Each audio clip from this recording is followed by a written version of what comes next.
100,000 people just lost their jobs. 4 factories shut down. 87 years of industrial history gone. Volkswagen, the company that literally means people's car, just announced plans to fire 15% of its entire workforce and close 4 major plants in Germany. This isn't a restructuring, it's an economic detonation. Most people hear Volkswagen crisis and think, oh, another car company is struggling with electric vehicles, but they're missing the point. When the largest automaker in Europe, a company that employs 300,000 people in Germany alone, starts tearing itself apart, that's a national emergency. The cities where these factories operate don't have a plan B. When VW leaves, everything goes with it.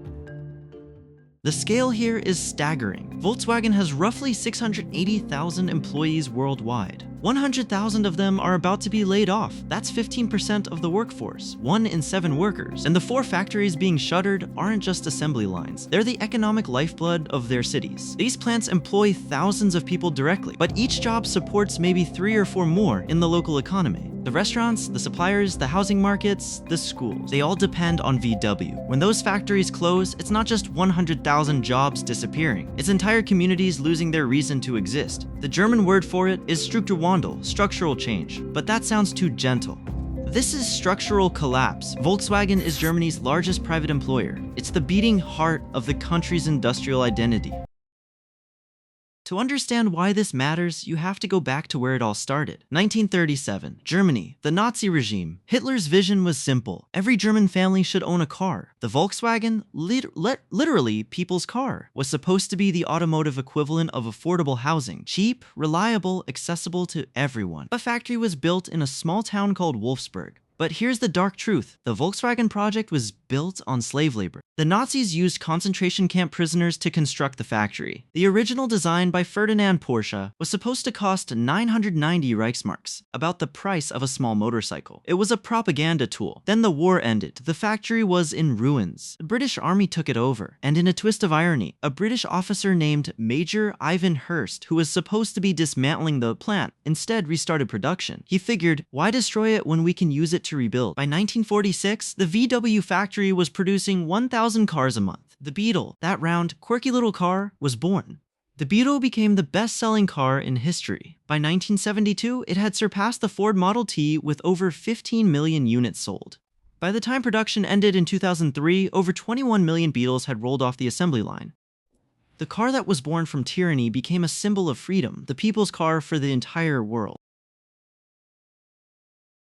The Beetle was just the beginning. Volkswagen learned something from its early years. Efficiency isn't just about building cars. It's about building systems. In the 1960s and 70s, VW mastered what the Japanese were doing with lean manufacturing. They adopted the Toyota production system, just-in-time inventory, continuous improvement, worker empowerment, but they did it at German scale. Under executives like Heinrich Nordhoff, VW transformed from a single car company into an industrial empire. The Golf launched in 1974 and became Europe's best-selling car. The Passat, the Polo, the Jetta. Each one expanded VW's reach. By the 1990s, Volkswagen AG wasn't just one brand anymore. It was a portfolio. Audi, Porsche, Bentley, Lamborghini, Bugatti, Seat, Skoda. A car for every market, every price point. At its peak, VW was selling over 10 million vehicles a year. Revenue exceeded 250 billion euros. The company employed over 600,000 people worldwide. It was the largest automaker in Europe and the second largest in the world behind Toyota. Wolfsburg, the town built to house VW's workers, became a city of 120,000 people. Almost every single one of them depended on the factory. This was a state within a state.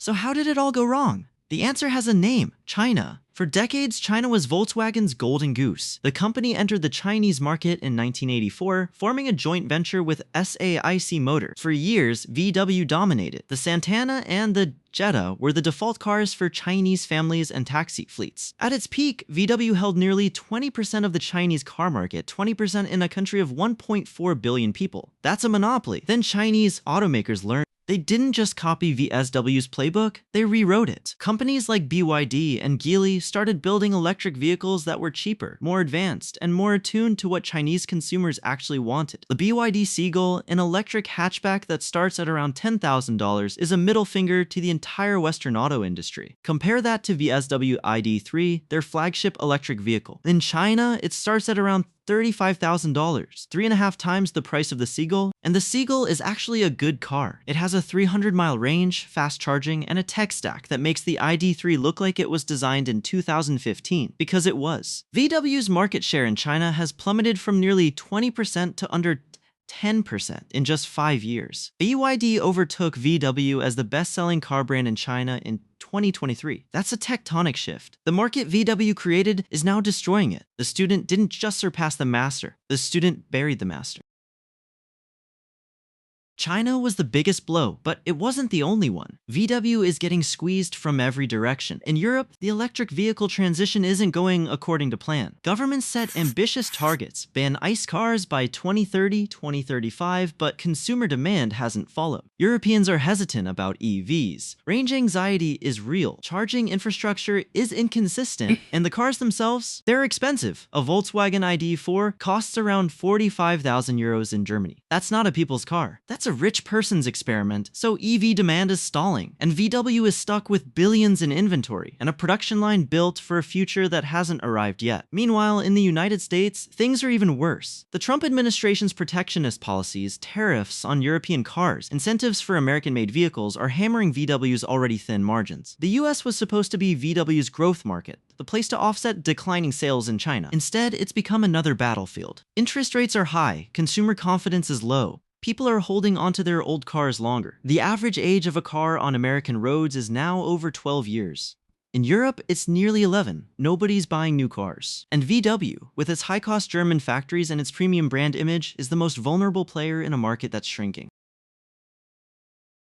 This is where it gets painful. VW didn't just stumble into the EV transition, they went all in. They invested over 30 billion euros in electric vehicles. Battery factories, software development, new platforms, charging networks. CEO Herbert Diess, before he was ousted in 2022, made it clear VW would be the Tesla of Europe. The execution was a disaster. The ID series, ID.3, ID.4, ID.5 were plagued with software bugs. The infotainment system was so bad that reviewers mocked it. OTA updates that Tesla had mastered years earlier. VW couldn't figure them out. The cars themselves were fine mechanically, but the software, the thing that defines the modern EV experience, was embarrassing. Here's the cruel irony. While VW was burning cash trying to become Tesla, Tesla was doing what Tesla does.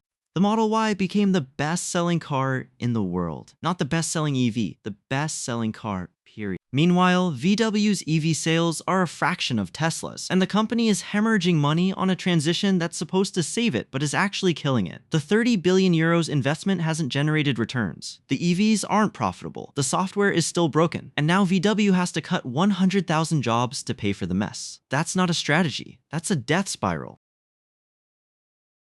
VW isn't just fighting the market, it's fighting itself. CEO Oliver Blume, the man who took over after Diess was fired, is trying to navigate this crisis. But he's fighting the most powerful labor unions in Europe. IG Metall represents over 2.3 million metalworkers across Germany. In VW's factories, the union controls the works council. They have veto power over layoffs. They have influence over management decisions. And they're not going to let Blume slash 100,000 jobs without a fight. Then there's the state of Lower Saxony. Remember that Volkswagen law? It gives the state a 20% stake in VW and veto power over major decisions. The state government, led by the SPD, has made it clear they won't approve factory closures. They'll fight it in court if they have to. So Blume is trapped. He can't cut costs without starting a civil war with the unions. He can't close factories without triggering a constitutional crisis with the state government. And he can't keep spending without going bankrupt. It's a lose-lose-lose. The unions won't budge, the government won't budge, and the market won't wait. VW is burning through billions in cash reserves. The company's stock price has dropped over 40% in 5 years. Credit agencies are watching. The bond market is watching, and every day that Blume fails to act, the hole gets deeper. This is the fundamental problem with the German model. It's designed for stability, not for transformation.